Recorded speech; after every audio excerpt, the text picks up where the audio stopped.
कई बार ऐसा भी होता है, लोग तंज करते बात करते, ये सिर्फ मुझसे कोई ये ना समझे कि मैं किसी को तकलीफ दे रहा हूं। सही बात यह है कि अभी हमने गाजी मिल्लत अल्लामा गुलाम रसूल बलियाबी साहिब क़िबला, उनसे बहुत ही उम्दा तकरीर समाअत की और एक एक लफ्ज उनका दिल पे लिखने के काबिल था। लेकिन मैं एक बात बैठे बैठे सोच रहा था, जब हजरत फरमा रहे थे इकट्ठे हो जाओ, इकट्ठे हो जाओ, तो मैं ये सोच रहा था हमारी कौम समझ रही है इकट्ठा कहां होना, कहां इकट्ठा होना जाकर के? बरेली शरीफ, अजमेर शरीफ, कहां इकट्ठा होना था? क्या बात रही, बहुत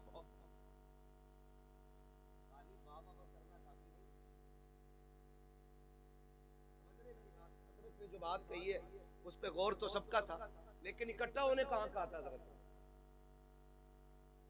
इधर होना भाई, कोई बोले नहीं ना, नहीं मालूम। मैं इतना समझता हूं कि इकट्ठा होने के लिए रामलीला मैदान का होना जरूरी नहीं है। इकट्ठा होने का मतलब किसी स्टेडियम में जमा होना नहीं है। इकट्ठा होने का मतलब यह कि अगर एक बाप के 5 बेटे हैं तो वो पांचों इत्तेफाक के साथ रहे। समझ गए इतनी बात? 5 बेटे अगर एक बाप के हैं तो वो एक दस्तरखान पे जमा रहे।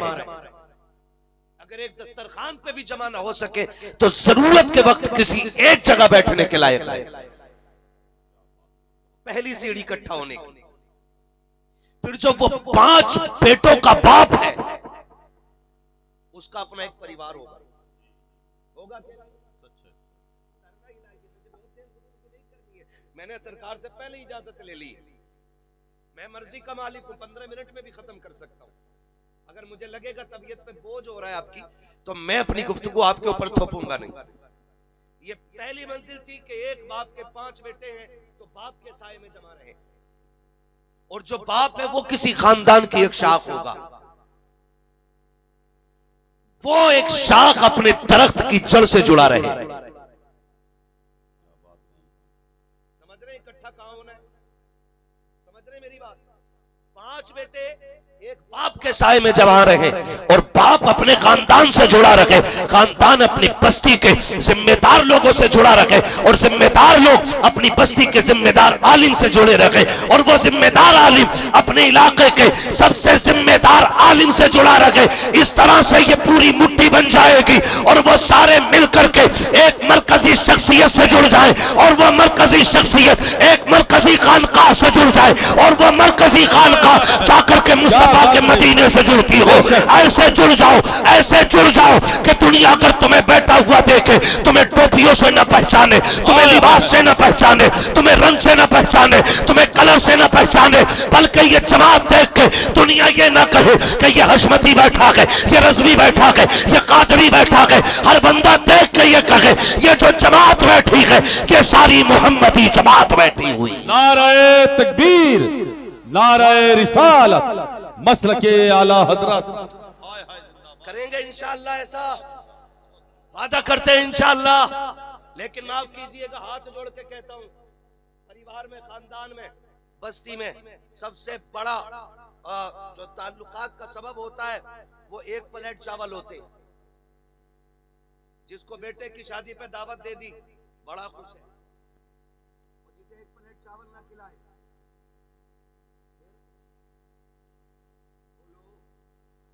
नाराज, मेरी दावत ही नहीं की, मेरे घर खाया था मुझे नहीं खिला रहा है, कर्जे में खिलाया था क्या? ये कंडीशन हमारी कौम की है। एक हंगामा ये महशर हो तो भूलूं उसको, सैकड़ों बातों का रह रह के ख्याल आता है। हमारे माशरे की एक प्लेट चावल फैसला करेंगे कि हमारी कौम को कहां इकट्ठा होना है और कहां इकट्ठा नहीं होना। एक प्लेट चावल फैसला करते, किसी की कटी गर्दन हमारी कौम को इकट्ठा नहीं करती, लुटी इज्जत देख के कौम इकट्ठा नहीं होती है। साहिब छोड़िए बड़ी बातें, जलसों की कमेटियां होती है हमारी, जलसों की कमेटी। जलसा किसके नाम पे होता बोले?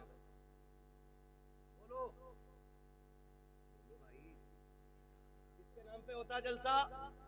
या अल्लाह जिसने तेरे महबूब का नाम लिया उसे माँ बाप के साथ मदीना दिखा दे। आमीन आमीन। किसके नाम पे होता है? हुजूर के। हुजूर के नाम पे होता है। किसके लिए करते हैं ये नौजवान मेहनत? बोले सारे सुपना रे, वरना मैं सलाम के लिए भी कह सकता हूं अभी। किसके लिए जमा होते हैं? मैं कसम खा के कह सकता हूं, ये जो बच्चा बैठा है ना, कोई से ये कहे कि रात भर बैठ, तुझे फजर के टाइम 10 किलो बिरयानी देंगे, पहली बात तो बैठेगा नहीं, और अगर बैठ भी गया तो जागेगा नहीं, सो जाएगा। मगर क्यों अब तक नहीं सोया है? सारी दुनिया को नींद आ गई है, उनका दीवाना बेदार। क्या बात रही। आप ही फैसला कीजिए या नबी, कौन जन्नत का हकदार है? ये बच्चे बैठे और ऐसे बुजुर्गों की सदारत है, इन बच्चों को नींद क्यों नहीं आ रही है? इनका जवाब यही होगा, मौलवी हमसे पूछ रहा है तो सुन, एक दिल में एक भूख उठ रही है बार बार। नात पढ़ते सुना गजाली साहब को, दिल से भूख उठी। पढ़ा अहमदुल फत्ताह साहब ने, तब भी दिल हुक हुक के कह रहा था। बता ना क्या कह रहा था? बच्चे का दिल भी कहेगा, इसलिए बैठा हूँ। सुना गए आप हर आशिक के घर तशरीफ लाते हैं, सुना गए आप हर आशिक के घर तशरीफ लाते हैं। मेरे घर में भी हो जाए चरागा या रसूल अल्लाह, मेरे घर में भी हो जाए चरागा या रसूल अल्लाह, और जोर से मेरे घर में भी हो जाए चरागा या रसूल अल्लाह, या रसूल अल्लाह। एक एक बच्चे की सदा है और लोग बात करते, और यहीं तक नहीं, क़िबला रोज जलसे करने का हमारा काम है। अब इन बुजुर्गों ने जिम्मेदारी हमारे सर थोप दी है, हमारे कंधों पे ये जिम्मेदारी आ गई है। अल्लाह इन बुजुर्गों की उम्र में बरकत अता फरमाए, जिनकी कैसेटों ने कितने लोगों को आज की दुनिया का बड़ा खतीब बना दिया, कैसेटों ने, रिकॉर्डिंगों ने, हाँ, जो आज खतीब तैयार कर दिए। ये उस्तादुल कुतबा भी। मैं पूरी जिम्मेदारी के साथ एक एक बात कहता हूँ, ये दिल दुखता है, कितनी बार हमें तकलीफ हुई है। आपसे पूछना चाहता हूँ, बताओ ये दिल मुस्तफा के सदक़े में मिला है, ये जान मुस्तफा के सदक़े में मिली है, आंखें मुस्तफा का सदका है, कान मुस्तफा का सदका है, दिमाग मुस्तफा का सदका है। एक भी चीज कम हो जाए, आंखें चली जाएं, लोग अंधा कह के आवाज देते हैं, पैर कट जाए लोग लंगड़ा कहते हैं, हाथ खत्म हो जाए लोग लूला कह के आवाज देते हैं, अगर कान काम छोड़ जाए दुनिया बहरा कहती है, जबान साथ छोड़ दे दुनिया गूंगा कहती है, दिमाग काम छोड़ दे पागलों में गिनती होती है। ये सारी चीजें सलामत है तो वजह सिर्फ इतनी है कि सरवर कहूं के मालिक और मौला कहूं तुझे, बागे खलील का गुले सेवा कहूं तुझे, तेरे तो वस्फ है बे तनाकी से है बरी, हैरान मेरे शाह मैं क्या क्या कहूं तुझे, लेकिन रजा ने खत्म सुखन इस पे कर दिया, खालिक का बंदा खल्क का आका कहूं तुझे। बहुत अच्छे, जिंदाबाद जिंदाबाद। भाई आला हज़रत, यही आला हज़रत कहते हैं, ज़मीन और समा। सारे बोले ज़मीन और समा तुम्हारे लिए, मकीनो मका तुम्हारे लिए, चुनीनो चुना तुम्हारे लिए, बने तो जहां, दहन में ज़बां बदन में है जा, हम आए यहाँ उठे भी वहां। फिर मेरा इमाम कहता है, सबा वो चले कि बाग फले, वो फूल खिले कि दिन हो भले, लिवा के तले सना में खुले, रजा की ज़बां सलामत रहो नौजवानों। ये जलसा हुजूर के लिए हो भाई, या तो साउंड वाला कच्चा है या फिर साउंड कच्चे है। जब मैं तेज हो रहा हूं तो ये मद्दे पड़ जा रहे, ठीक है ना? मत जगाओ भैया, कहीं टेंशन उसे ना हो जाए जिससे दुखने की कभी आवाज कम करें। कुछ लोगों का जागने से सोना बेहतर होता है, ठीक है ना? तवज्जो है बस मेरी बात आप सुन लें, तवज्जो है सारे लोगों की। जलसा होता है किसके लिए? मैं बहुत कड़वी बातें करने लग रहा हूं, लगता है कुछ उठ के भाग जाएंगे, और कोई भागे तो भाग जाए, पाए मुरा लंगनेस मुल्के खुदा तंगनेस। बहुत कड़वी बात करने लग रहा हूं। जलसा खत्म होता है तो ऐसे लोग हिसाब लेने निकलते हैं जो 10 रुपए जलसों में नहीं देते। ऐसे लोग हिसाब लेने निकलते जो 10 रुपए जलसों में नहीं देते और कहते पहले रात वाले जलसे का हिसाब दो, कितने पैसे खाए तुमने। मैं कहता हूं कसम खुदा की, इन नौजवानों का नाम आप इज्जत से लिखने के काबिल है कि मुट्ठी भर लोग इकट्ठे होकर के पूरी कौम की हिदायत के लिए एक महफिल मुनाकिद करते हैं, और और पूरी जिम्मेदारी अपने सर लेते हैं। आपको क्या लगता है इन्होंने फोन कर दिया और मौलवी यहां जमीन से पैदा हो गया? कोई 600 किलोमीटर चल के आया है, कोई 700 किलोमीटर चल के आया, और ऐसे पुरकतन दौर में कि जिसमें टोपी लगाना बहुत बड़ा चैलेंज है एक इंसान के लिए। पूरी जिम्मेदारी अपने सर लेके बुलाते, पूरी जिम्मेदारी सर लेके बुलाते, और फिर भी लोग कहते हैं कितने पैसे खाए। कसम खा के कहता हूं, मुझे नहीं मालूम कमेटी में कितने बंदे हैं, लेकिन मैं समझ रहा हूं जिनके बिल्ले लगे हैं ये जरूर कमेटी में रहे होंगे। ये कमेटी के मेंबरान होंगे जिनके सीने पे आज एक बिल्ला लगा के रहमत आलम कॉन्फ्रेंस, खुदा करे ऐसा हो जाए, आज सीने पे बिल्ला लगा के रहमत आलम का, कल कयामत में पेशानी पे मुस्तफा की गुलामी की एक तहरीर लिख दी जाए तो आका कहे ये वो गए जो दुनिया में मेरी महफिल सजाया करते थे, मैंने इनके लिए जन्नत में महल्ला सजा के तैयार करा। जिंदाबाद जिंदाबाद सुभान अल्लाह। मैं नहीं जानता इनमें कितने कमेटी वाले, लेकिन इन बुजुर्गों की जूतियों का सहारा लेकर के अगली बात कहने लगा हूं। मैं गारंटी के साथ कहता हूं इनमें से एक बंदे को अगर मैं खड़ा करूं और पूरी महफिल पहचान के दिखा दे कि इनमें से किसने कभी अपने बच्चों के लिए 10 रुपए मांगे, एक कमेटी वाला कोई बता दे। कितने कमेटी में लोग भाई है? कोई कमेटी वाला बंदा? सब बैठे है ना, है कमेटी में? अच्छा, जितने लोग बैठे इस बस्ती के लोग हैं, बाहर के भी होंगे, सारे इलाके के लोग बैठे ना, ये बात दिल पे लिख के लेके जाना, कहीं ऐसा ना हो वो जो जुमला ना नेकी कर कुएं में डाल, ऐसा ना हो जाए नेकी कर और आग लगा, ये नहीं होना चाहिए। अगली बात कहने लगा मैं पूरे किसी भी कमेटी के बंदे को उठा के कहूं एक बंदे का चेहरा देख के बताओ, मैं अगर खड़ा कर दूं फिर मुझसे मैं आपसे पूछूं बताओ एक कमेटी के नौजवान को आप उसका चेहरा देख के बताइएगा, कभी उसको आपने अपनी गली में अपने बच्चों के लिए 10 रुपए मांगते देखा है? कभी अपने बच्चों के लिए दवा के लिए 100 रुपए का सवाल करते देखा है? किसी भी कमेटी वाले को कभी आपने अपनी बस्ती के अंदर अपने शौक पूरे करने के लिए हाथ फैलाते हुए देखा है? खुदा की कसम ये कोई गरीब से गरीब भी आसानी से हाथ नहीं फैलाता है। अगर यकीन ना हो तो मैं आपको याद दिला दूं, लॉकडाउन हुआ, लोगों ने देखा जो पेशावर फकीर थे उन्हें तो झोली भर भर के दिया गया, लेकिन जो जरूरतमंद थे, लेकिन जात के पठान थे, तुर्क थे, खसाब थे, लेकिन गैरत की वजह से हाथ न फैला सके, लोगों ने उनकी जरूरत को जरूरत नहीं समझा। हमारी कौम वो गए जो फटे कपड़े देख करके फैसला करती है कि बंदा कैसा है। ओ भाई, कभी मुस्कुराहट के पर्दे भी हटा के देख लिया करो, यह भी तो हो सकता है कि इसकी मुस्कुराहट के पीछे इसके कदमों का सैलाब हो, यह भी तो हो सकता है कि अगर कोई हाथ नहीं फैला रखा है तो उसको जरूरत है लेकिन गैरत इजाजत नहीं दे रखी है। कुछ खबरें ऐसी लॉकडाउन में मौसूल हुई थी कि कितने लोग बंद कमरों में इंतकाल कर गए, किसी ने कहा कोरोना से मर गया है, कोई कहा दहशत से मर गया है, लेकिन जब पेटों पे हाथ रख के देखा गया फिर दुनिया को कहना पड़ा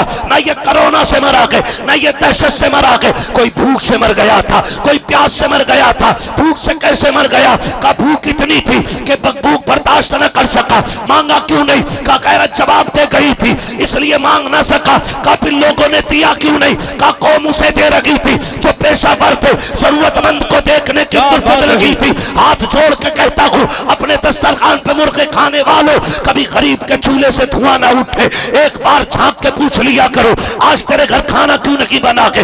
अगर सुबह के नाश्ते की तुझे एहसास ना हो तो कभी बच्चे से बुला के पूछ बता तेरे घर कुछ बना के नहीं। और याद रखना अगर घरों से चूल्हों से धुएं ना उठे, खाने की खुशबू ना आए तो ये मत समझना पेट भरा के, ये भी तो हो सकता है फाका हो गया हो, गुर्बत ने आके पंजे गाड़ लिए हो। खुदा की कसम खा के कहता हूं मेरे नबी ने कहा था कि जो शख्स पेट भर के सो जाए और उसका पड़ोसी फाके से रखे, फरमाया वो हाजी तो हो सकता है, नमाजी तो हो सकता है, शहीद भी हो सकता है, गाजी भी हो सकता है, लेकिन वो मोहम्मद के तरीके पे नहीं हो सकता है। इसलिए कि आका के तरीके पे वो होगा कि जो खुद तो फाका रहे लेकिन पड़ोसी को भूखा ना रहने दे, वही आका का गुलाम हो। क्या बात रही, जिंदाबाद जिंदाबाद, जवाब दे गुफ्तगू का। हमने वो फैसला बहुत किया। खूब, बहुत खूब। हमने लोगों की भूख देख के नहीं, लोगों के कपड़े देख के फैसला किया। खड़ा कर दूं मैं किसी भी एक कमेटी वाले को, है आप कमेटी में मेरे भाई खड़े होना, जरा खड़े हो, जरा इधर मुंह कर दो जरा एक बार, इनके चेहरे को अच्छी तरह देखो, कोई बंदा बता दे, बैठ जाइए भाई बैठ जाइए, एक बंदा बता दे कि इन्होंने किसी को गली में अपने बच्चों के लिए मांगते देखा हो, अपनी बीवी के लिए 10 रुपए का सवाल किया हो, अपने बच्चों की खुराक के लिए दरवाजे पे गए हो, कभी नहीं जा सकते। हमारी कौम बड़ी गैरतमंद कौम है, हमारी कौम तो वो है जो चटनी के लुकमों में जिंदगी गुजार लेती है लेकिन हाथ नहीं फैलाया करती है। लेकिन फिर भी कुछ तयूस किस्म के लोग ऐसे होते हैं जो कमेटियों पे उंगली उठा के बात करते हैं कि जी ये पेट भरने का काम है। खुदा की कसम, अल्लाह ने नौजवान को हट्टा कट्टा बनाया है, मुंबई जाए वहां पैसा कमा लेगा, दुबई जाए वहां कमा लेगा, अपनी जमीन पर रह करके 4 पैसे कमाता है, लेकिन क्या वजह है? जलसे के लिए बताओ किसकी चौखट पे बंदा नहीं जाता है? अमीर को भी खटखटाया गया, गरीब को भी आवाज दी गई, लोग अपनी हैसियत के मुताबिक हिस्सा लेते रहे। यह किसके लिए था? यह सिर्फ इसलिए था ताकि कौम इकट्ठा होकर बैठे, उलमा आए और दीन की बातें बताएं। जो कमजोरी कौम में आ गई है, अल्लाह उस कमजोरी को ताकत में बदल दे, इसलिए जलसे सजाए जाते हैं, किसी का पैसा खाने के लिए नहीं। और मैं कमेटी वालों से भी कहूंगा, हर तरह की जो दीनी कमेटी वाले हैं जो कौम की खिदमत के लिए काम करते हैं, लोग टांग खींचते रहते हैं, कभी फिक्र मत करना, ये याद रखना हम अपने लिए नहीं अल्लाह रसूल के लिए कर रहे हैं। और इसका सिला हमें दुनिया में नहीं चाहिए, हमें आखिरत में चाहिए। हमने जो गालियां खाई हैं इसका सिला खुदा से लेंगे, हमने जो धक्के खाए हैं इसका सिला खुदा से लेंगे। ये फैसला करके आप दीन का काम करो, खुदा की कसम भौंकने वाले भौंकते रह जाएंगे और इन्हीं मेहनतों के सिले में कोई सलाहुद्दीन बनता दिखाई देगा, कोई मोहम्मद बिन कासिम बनेगा। और खुदा की कसम वो दिन दूर नहीं है कि इन्हीं गलियों के अंदर फिर से कोई ताज शरिया का गुलाम उठता हुआ नजर आए। नारे तकबीर, नारे रिसालत, मसलके आला हजरत।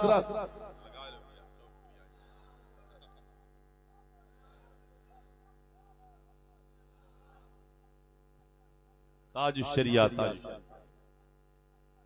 ताजुश्शरिया, ताजुश्शरिया,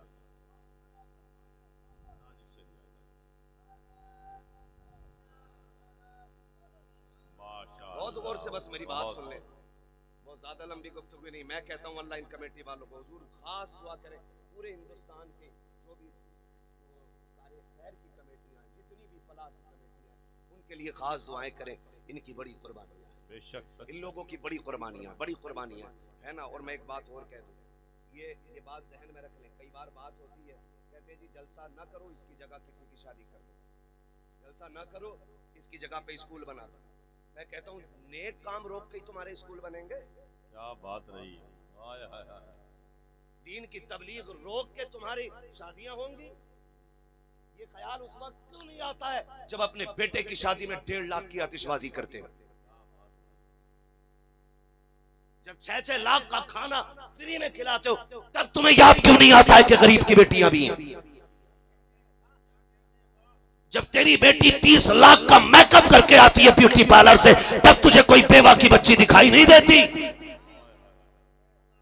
जब ये महफिलें सजे, ये उलमा की सदारत हो, ये नेक लोग बैठे हो, तब दिखाई, इसे बंद करके ये कर लो। और बहुत सारे काम है जो नाजायज हो रहे, अगर वो बंद कर दिए जाएं, फिर कोई भी बेटी सिग्नल पे भीख मांगती हुई दिखाई नहीं देगी। कभी ये मत सोचना, लिमिट में बात करो, लिमिट में काम करने के और बहुत सारे रास्ते जो नाजायज है उन्हें बंद करो। इसके जरिए तबलीग हो रही है। मैं पूरी जिम्मेदारी के साथ कहता हूँ, सरकार बगदाद, जितने कादरी शेर हैं वो बोल दें सुभान अल्लाह, सुभान अल्लाह, सुभान। सरकार बगदाद, सरकार गौसेपा, पूछे हजरत से अल्लाह ने कितना इल्म दिया? फरमाते हैं दरस्तुल इल्म हत्ता सिरतु कुतबा, और मैं इतना पढ़ा कि अल्लाह ने मुझे कुतुब बना दिया। खाली 6 अंगूठी पहनने से बंदा कुतुब नहीं बनता है, झाड़ू लेकर के कमर पे मारने से कोई तुम अब्दाल नहीं बनोगे। पता ये चला कुतुब वो बनता है जो इल्म वाला होता है। क्या बात रही, जिंदाबाद जिंदाबाद। दरस्तुल इल्म हत्ता सिरतु कुतबा, वो कहते हैं मैंने इतनी पढ़ाई की कि अल्लाह ने मुझे कुतुब बना दिया। वो से पाक ना डोरी और गंडे वाले नहीं थे, हदीस पढ़ाते थे, कुरान पढ़ाते थे, फिर ख्वाब में हुजूर तशरीफ लाए। बोले सुभान अल्लाह, हुजूर तशरीफ लाए।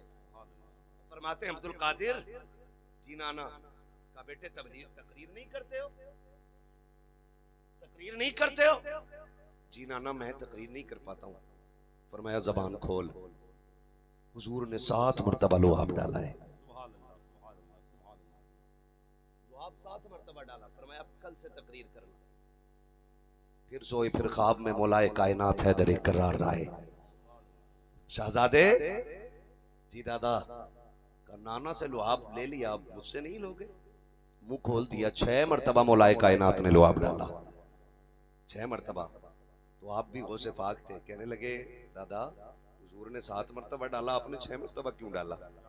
कहने लगे मैं हैदर करार जरूर हूँ, फातह खैबर भी हूँ, लेकिन मैं इतना बड़ा नहीं हूँ कि मैं गिनती में हुजूर के बराबर हो जाऊँ। मैं गिनती में भी हुजूर के बराबर हो जाऊँ। फिर गौसे पाक फरमाते हैं फिर मैंने तकरीर शुरू की, और फरमाते हैं फिर मैंने जिंदगी में ज्यादातर तबलीग अपनी तकरीर के जरिए की है। ज्यादातर तबलीग, कहते तबलीग का जितना बड़ा फायदा मेरी तकरीर से पहुंचा है, कहते उससे ज्यादा फायदा मेरी तदरीर से नहीं पहुंचा। कहते सबसे बड़ा काम मैंने तकरीर के जरिए तबलीग का किया है। और गौसे पाक फरमाते हैं सुनो, अब जिसकी गुफ्तगू में जितना ज्यादा असर होगा उसको समझ लेना बगदाद वाले का उतना ही ज्यादा करम मिला हुआ है। ये सारी चीजें समझ लीजिए। ये सरकार बैठे हुए, इन्हीं महफिलों के जरिए लाखों लोगों का ईमान बचाया गया है। बेशक सच है। जब वहाबियों ने खेत में काम करने वाले को घेरा, मजदूरी करने वालों के रास्ते में जब ये बदबख्तों की जमातें आई, ये बैठे नौजवान पूछ लो इनके कारखानों में जाके कहते हमारे साथ चिल्ले में चलो, ये दरसगाह की तरफ नहीं भागे, इमामों की तरफ नहीं पलटे। एक महफिल सजी, अल्लामा मसीहुद्दीन हशमती साहब को बुलाया गया। आला हजरत की नंगी तलवार बन के फिर हशमती शेर निकला। इसी जलसे के जरिए एक महफिल में हजारों दिल बदल जाया करते हैं। क्या बात रही, जिंदाबाद जिंदाबाद। दिल बदल जाया करते। कहीं से रोक के बच्चियों की शादी की जाएगी, इन महफिलों को बंद करके स्कूल चलेंगे, इन महफिलों को बंद करके यूनिवर्सिटीज बनेंगी। अगर बंद ही करना है, वो जो गोवा में 10 लाख खर्च करके खाली टूर पे घूम के आया है ना, उसे बंद करके किसी स्कूल की बुनियाद रख। क्या बात रही, जिंदाबाद जिंदाबाद। बंद कर उसे। तुझे जब किसी जलसे के अंदर लाइट लगती है तो गरीब का दुपट्टा दिखाई देता है, और जब तेरा बाप इतनी लंबी लिस्ट जहेज की लेकर के गरीब के सीने पे कुत्ते की तरह भौंकता है, तब तुम्हें यतीम और बेवा की बच्चियां नजर क्यों नहीं आती है? हाथ जोड़ के कहता हूं, जो अच्छी बच्चियां होती हैं उन्हें जहेज की जरूरत नहीं पड़ती है, जो अच्छे दामाद होते हैं उनके लिए किसी पैसे की जरूरत नहीं होती है। और तुमसे भी गुजारिश करना चाहता हूं, किसी मैरिज हॉल में दामाद न ढूंढना, किसी कंपनी बॉक्स में जाकर के दामाद तलाश करने की जरूरत नहीं है। अगर दामाद तलाश करना के जा, 5 वक्त मस्जिद में जाके बैठ जा और हर जमात में तलाश कर ऐसा नौजवान देख जो 5 वक्त मस्जिद में आकर के रब को सजदे कर रहा है। अगर ऐसा नौजवान मिल जाए, कुआरा हो, तो फिर उसकी कमाई ना पूछना, इनकम ना पूछना, जमीन ना पूछना, आंखें बंद करके उसका हाथ बेटी के हाथ में दे दे, इसलिए कि जो रब के साथ वफा कर सकता है वो तेरी बेटी के साथ भी बेवफाई नहीं कर सकता। जिंदाबाद जिंदाबाद जिंदाबाद। दामाद भी डिस्को ढूंढ रहा बेगैरत, डिस्को कानों में बुंदे, इतनी मोटी चैन चल रही है, पता नहीं क्या ऐसा लटकाए रहे, बकरे बन गए, क्या चीज है? कोई धागा बांधे फिर रहा, काले पीले, किसी ने कंगन ही डाल लिया। मर्द की कलाई मजबूत होती है, क्या होती है? जिनकी कमजोर है वो कतई ना बोले, जिनकी मजबूत है वो बोले। मर्द की कलाई मजबूत होती है, उसे धागे की जरूरत नहीं पड़ती है, उसके गले में मुस्तफा की गुलामी का धागा पहले से पड़ा हुआ है। बेशक, सुभान अल्लाह सुभान अल्लाह। आला हज़रत ने क्या कहा था? उससे डर से सग से है मुझको निस्बत, मेरी गर्दन में भी है दूर का डोरा तेरा। और आगे कहते हैं इस निशानी के जो सगे नहीं मारे जाते, जिनके गले में हुजूर की गुलामी का पट्टा रहेगा ना, इस निशानी के जो सगे नहीं मारे जाते, हश्र तक मेरे गले में रहे पट्टा तेरा। इसलिए आपसे कहना चाहता हूं, बांधोगे धागे नहीं? मैं उस बाजार से बहुत दूर हूं जहां धागे बांध के मन्नत पूरी की जाती है। हमें हमारे माँ बाप ने सिखाया है अगर मन्नत पूरी ना होती हो तो फिर सजदे लंबे कर लिया करो। सुभान अल्लाह, सुभान अल्लाह, सजदे लंबे कर लिया करो, सुभान अल्लाह। अल्लाह सारी मन्नतें पूरी फरमा देगा। लेकिन जहां मिलना था वहां गया ही नहीं, पेड़ में धागा बांध के आ रहा। पेड़ में अच्छी बीवी मिल जा, पेड़ में बांध दिया, और पेड़ की जो भूतनी थी वो फिर बीवी पे आ गई, फिर बीवी उसी पेड़ के नीचे आ गई, पूरी जिंदगी उसी पेड़ में गुजर गई। तो पेड़ पे जाके बीवी ना मांग, रात को तहज्जुद में उठ, मुसल्ला बिछा, दामन थोड़ा सा आंसुओं से तर कर और रब को भीगी आंखें दिखा, फिर मांग। आवाज आती, हम तो माइल बकरम है, कोई साइल ही नहीं, राह दिखलाएं किसे रह रवे, मंजिल ही नहीं। मेरी कौम, अभी कुछ दिन पहले की बात है, गालिबन कल की खबर है कि आई अबाई बारात इसलिए लौट गई कि जहेज लिस्ट के मुताबिक पूरा नहीं था। अल्लाह अल्लाह अल्लाह अल्लाह, अभी ये कल की खबर है, अल्लाह अल्लाह। आई बारात लौट गई दरवाजे पर, जब सामान देखा गया तो जहेज पूरा नहीं था। मैं खुल के बात कहना चाहता हूं, जो लोग मांग के जहेज लेते हैं वो जहेज नहीं, जहन्नम की लकड़ियां इकट्ठा कर रहे हैं अपने घर के अंदर। खुल के बात है, उस पर किसी पीर को बैठा के फाता पढ़वा ले, वो जहन्नम का ईंधन ही रहेगा। तो ये तमाशे जो मैंने पहले कहा था कि एक ही जगह इकट्ठा होने का मतलब क्या है, पहले भाई भाई एक हो जाए, फिर बहन भाई एक हो जाए, फिर बाप का खानदान एक हो, फिर पूरी कौम मिलकर के एक जगह इकट्ठी हो, फिर पूरी कौम इकट्ठी होकर अपने आलिम के कदमों में आए, और वो छोटे छोटी बस्तियों के बड़े बड़े उलमा इकट्ठे होकर अपने इलाके के सबसे बड़े आलिम के कदमों में आए, और वो सबसे बड़ा आलिम इलाके का अपनी मरकजी बारगाह में जाए, और फिर मरकजी बारगाह हाथ पकड़ के हमें हुजूर के मदीने तक लेके जाए। ये इत्तेफाक होना चाहिए। इसका मतलब है इकट्ठा होना, इसका मतलब नहीं है बिरयानी खाने इकट्ठे हो गए, एक उर्से रिजवी में इकट्ठे हो गए, एक उर्से हशमती में इकट्ठे हो गए, फिर खत्म ना। ये चैन से चैन जुड़ी रहनी चाहिए, चैन से चैन जुड़ी रहनी चाहिए। या अय्युहल्लज़ीना आमनू उदखुलू फ़िस्सिल्मि काफ़ा, ईमान ईमान वालों पूरे इस्लाम में दाखिल हो जाओ, पूरे दाखिल हो। ये नहीं कि जलसे में मुसलमान थे, उठने के बाद बारी खत्म हो गई, अरे मौलवियों का काम बोलते रहना है ना। आप जानते हो तोते दो मिलते मार्केट में, एक तोता 150 रुपए का मिल जाता है, और एक तोता मिलता है 6000 का, 11000 का, हाँ 50,000 तक का तोता मिलता है। पूछना ये 150 वाला भी तोता ही है, इसकी पूंछ भी हरी, इसकी भी हरी, इसकी भी चोंच लाल, इसकी भी लाल है, दोनों की कीमत में फर्क क्या। सामने वाला बंदा कहता सुनो ये बोलता नहीं है इसलिए 150 का है, और ये बोला करता है इसलिए ये 11,000 का है। तो चुप रहने वालों की कोई कीमत नहीं होती है, बोलने वालों की कीमत हुआ। क्या बात रही, क्या बात रही। मुर्गा वही पूरा होता है जो अजान दे ले, जो अजान न दे तो मुर्गा नहीं मुर्गी। समझ रहे मेरी बात? खुदारा बदलें अपने रवैयों और सफों में मोहब्बतें पैदा करें, दीन के काम में एक दूसरे की मदद करें, एक दूसरे के काम आए, एक दूसरे का दर्द बांटे, दुख बांटे एक दूसरे का। और ये जो नफरतें फैली पड़ी है ना खानदान में, इन्हें मोहब्बतों में तब्दील कर दें। आका करीम का फरमान है, जो अपने रूठे हुए भाई को पहले सलाम करता है अल्लाह उसके सारे गुनाह माफ फरमा दिया। सुभान अल्लाह, सुभान अल्लाह। अल्लाह उसके सारे गुनाह माफ फरमा दिया करता है। हसनैन करीमैन ने किसी बात को लेकर के नाराजगी हो गई, इमाम हसन और इमाम हुसैन किसी बात को लेकर के दोनों भाइयों में नाराजगी हो गई, अनबन हो जाती है। अनबन होना बुरी बात नहीं है, अनबन का बाकी रखना ये बुरी बात। झगड़ा हो जाए ये इतना बुरा नहीं है जितना उस झगड़े को बाकी रखना बुरा होता है। क्या बात। तो हसनैन करीमैन में किसी बात को लेकर के अनबन हो गई, तो फिर इमाम हुसैन ने पैगाम भेजा कि भैया हसन से आके कहो कि वो मुझे सलाम करें। इमाम हुसैन ने बड़े भाई को खबर भेजी, हमदर्दी और प्यार देखिए, कहते कि भैया हसन से कहो कि वो मुझे आके सलाम करें। खबर पहुंची इमाम हसन की बारगाह में, वो आ गए, उन्होंने आके सलाम किया। हुसैन ये क्या बात हुई, तुमने मुझे खबर भेजी कि मैं तुम्हें सलाम करूं? कहा हाँ। कहा क्यों, तुम छोटे थे मैं बड़ा था, तुम्हें आना चाहिए था ना? कहा नहीं, नाना ने फरमाया है जो पहले सलाम करेगा रूठे हुए भाई को अल्लाह उसे जन्नती बना देगा। कहा मैं चाहता था जन्नत का हकदार मुझसे पहले मेरा भाई होना चाहिए।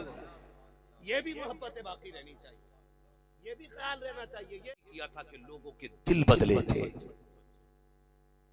जो पत्थर थे उन्हें मोम बनाया था, जिनमें इंसानियत की जगह नहीं थी, आका ने उनके दिलों में जानवरों की भी मोहब्बत पैदा कर दी थी। अगर आज भी ये दिल पत्थर है तो फिर तब्दीली किधर है? अगर आज भी इनमें जगह नहीं है तो फिर वफा किधर है? अगर आज भी इनमें जगह नहीं है तो फिर प्यार किधर है? एक नहीं लाख जलसे कर लो, अगर दिल नहीं बदले तो कुछ नहीं बदला, कुछ भी नहीं बदल सकता, कुछ भी नहीं बदल सकता है। बदलो अपने रवैये।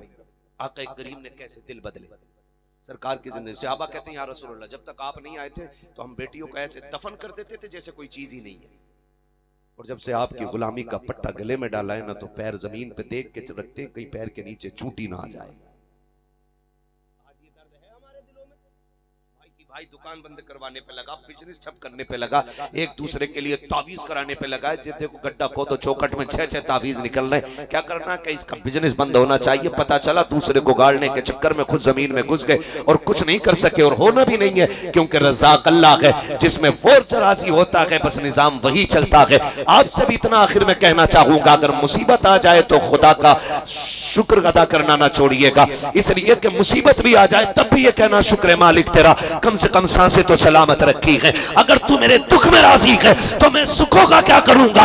अल्लाह जिसमें तू राजी है उसमें तेरा बंदा राजी है। तो सुन, जो कुटिया का निकाल के जमीन में मिलाना जानता है वो मिट्टी को सोना बनाना जानता है। तू गम में उसका शुक्र अदा कर, जितना तेरा गया है अल्लाह उसका 10 गुना तुझको ज्यादा अता फरमा के दिखा दे। करेंगे इंशाअल्लाह ऐसे ही, झगड़ा तो नहीं करेंगे, एक दूसरे को माफ करेंगे, प्यार बांटेंगे, भाई भाई इत्तेहाद के साथ जिएंगे।